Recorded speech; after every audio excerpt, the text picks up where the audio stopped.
अयोध्या से मैं तपस्वी छावनी पीठाधीश्वर जगत गुरु परमहंस आचार्य मैं खुली उनको चेतावनी देता हूं, शास्त्रार्थ के लिए चैलेंज किया तो आप आ जाइए, मुझे बुला लीजिए। यह जो प्राण प्रतिष्ठा हो रही है वैदिक विधि से हो रही है, बड़े बड़े ऋषियों मुनियों और विद्वानों के द्वारा जो है तो वैदिक विधि का ध्यान रखते हुए 22 जनवरी को सुनिश्चित किया गया है। मर्यादा पुरुषोत्तम भगवान श्री राम लला के दिव्य भव्य प्राण प्रतिष्ठा महोत्सव का कार्यक्रम 22 जनवरी को सुनिश्चित किया गया है। 22 जनवरी 2024 मध्याह्न 12:20 पर भगवान श्री राम लला अपने वैकल्पिक गर्भगृह से भव्य मंदिर में विराजमान होंगे। उसको लेकर के जो प्राण प्रतिष्ठा का महोत्सव होता है वो पहले से ही शुरू हो जाता है और हम लोग अयोध्यावासी साधु संत हैं और यह राम नगरी का राम घाट है और श्री तपस्वी जी की छावनी है जो संतों की सबसे पुरानी छावनी है। तो इसलिए रामलला महोत्सव राम घाट से शुरू हो गया, जहां से भगवान श्री राम खेलते थे, जहां भगवान श्री राम स्नान करते थे, जहां से भगवान श्री राम की स्मृतियां जुड़ी हैं। ये साधु संतों की छावनी, माने लोग मिलिट्री छावनी सुने होंगे, पुलिस वाले की छावनी सुने होंगे, लेकिन अयोध्या में संतों की छावनी है। इसलिए सबसे पुरानी संतों की छावनी होने के नाते हम लोगों ने दीपोत्सव शुरू कर दिया, वेद पाठ शुरू कर दिया है, रामायण का जो है तो वाल्मीकि रामायण का पाठ शुरू कर दिया है, भजन कीर्तन, इस तरह से जो है एक उत्साह जो है, जो एक इतनी बड़ी खुशी एक 500 वर्षों के संघर्ष के बाद में जो प्राप्त हो रहा है, ये सभी सनातनियों के लिए इससे बड़ी खुशी और कुछ नहीं हो सकती है।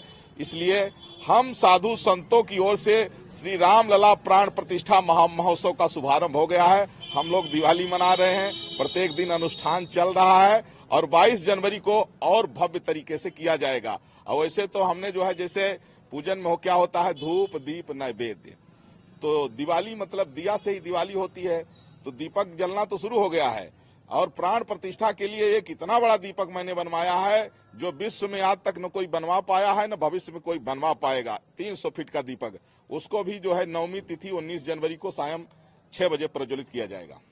जिस तरीके से प्राण प्रतिष्ठा की तारीख नजदीक आ रही है, विवाद अपोजिशन पार्टी लगातार कर रही है कि प्राण प्रतिष्ठा एक अधूरे मंदिर में किया जा रहा है। पवन खेड़ा है कांग्रेस के नेता, उन्होंने कहा है कि चारों शंकराचार्य इस बात के खिलाफ है कि अधूरे मंदिर में प्राण प्रतिष्ठा की जा रही है और अगर ये धार्मिक नहीं है तो ये पूरी तरह से पॉलिटिकल एक इवेंट है। देखिए, जिनको शास्त्रों का ज्ञान नहीं है उनको तो मैं नहीं कह सकता हूं, लेकिन जिनको शास्त्रों का थोड़ा बहुत ज्ञान हो, अयोध्या से मैं तपस्वी छावनी पीठाधीश्वर जगत गुरु परमहंस आचार्य मैं खुली उनको चेतावनी देता हूं, शास्त्रार्थ के लिए चैलेंज किया तो आप आ जाइए, मुझे बुला लीजिए। यह जो प्राण प्रतिष्ठा हो रही है वैदिक विधि से हो रही है, बड़े बड़े ऋषियों मुनियों और विद्वानों के द्वारा जो है तो वैदिक विधि का ध्यान रखते हुए 22 जनवरी को सुनिश्चित किया गया है। अगर किसी को शंका है तो वो शास्त्रार्थ कर सकते हैं। हाँ, अगर किसी खुन्नस बस या मान लीजिए कहीं से राजनीति से प्रेरित होकर के कोई बयान दे रहे हैं तो वो अलग बात है, लेकिन यहाँ जो कुछ भी हो रहा है सब शास्त्र सम्मत है। कांग्रेस नेता दिग्विजय सिंह के भाई हैं लक्ष्मण सिंह, उन्होंने कहा है कि जिन्होंने राम के लिए लड़ाई की है वो ये तय करें कि उन्हें जाना है नहीं जाना है, और जहां तक इनविटेशन आने का सवाल है तो इसको अस्वीकार करने का कोई मतलब नहीं है। जो कांग्रेस की लीडरशिप है उनके आसपास ऐसे एडवाइजर्स हैं जिनकी वजह से ये सब होता है और नुकसान होता है। हाँ, बिल्कुल सही बात उन्होंने कहा। देखिए, सही बोलने वाले कम लोग होते हैं और सही बोलने वालों को लोग सुन नहीं पाते हैं क्योंकि वो हित की बात कहते हैं।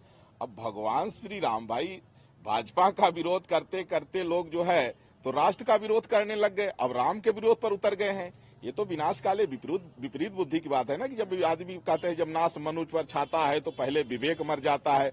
वही स्थिति कांग्रेस के शीर्ष नेतृत्व की हो रही है, इंडिया गठबंधन की हो रही है। ये लोग जो है भाजपा का विरोध करते करते सनातन धर्म के समाप्त करने की चेतावनी देने लग जाते हैं। ये इनके विनाश का कारण है। तो मैं तो जो लोग अच्छे लोग हैं, कोई भी हो, किसी पार्टी में हो, कोई भी हो, जो अच्छे लोग हैं उनका स्वागत है और जिनको राम विरोधी जो बन गए हैं, मैं भगवान से प्रार्थना करता हूं कि उनको सद्बुद्धि आए, उनका भी कल्याण हो। कांग्रेस के ही नेता आचार्य प्रमोद कृष्णन ने दिग्विजय सिंह के बयान पे कहा है कि जो राजनेता हैं वो धर्म को समझाने से बचे और भगवान राम का मंदिर बन रहा है, उसका स्वागत करें। बहुत सही बात है भाई। नेताओं का काम, जनप्रतिनिधियों का काम है कि आप जनता के हित का काम करिए, देश के गौरव को बढ़ाने के लिए काम करिए।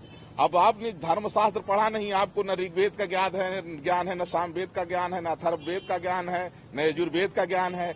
जब आपको शास्त्रों का ज्ञान नहीं है, श्रुतियों स्मृतियों का ज्ञान नहीं है, तो फिर आप कैसी धर्म की चर्चा कर रहे हो? आपको उसमें ABCD तक नहीं आती है तो स्वाभाविक है आप गलत बोलोगे। इसलिए राजनेताओं को धर्म पर टिप्पणी करने के पहले धर्म ग्रंथों का अध्ययन करना चाहिए, जो उनके बस की बात नहीं रही है। तो गुरुजनों से समझिए, आप जो काम कर रहे हैं वही करिए, उसी में अच्छे लगोगे। अब आप धर्म ग्रंथों पर टिप्पणी करके और उसका जो है तो बिन सिर पैर की बात और वो भी निगेटिव बात करेंगे तो स्वाभाविक है कि आपका नुकसान होगा और जनता जो है तो आपका पलटवार कर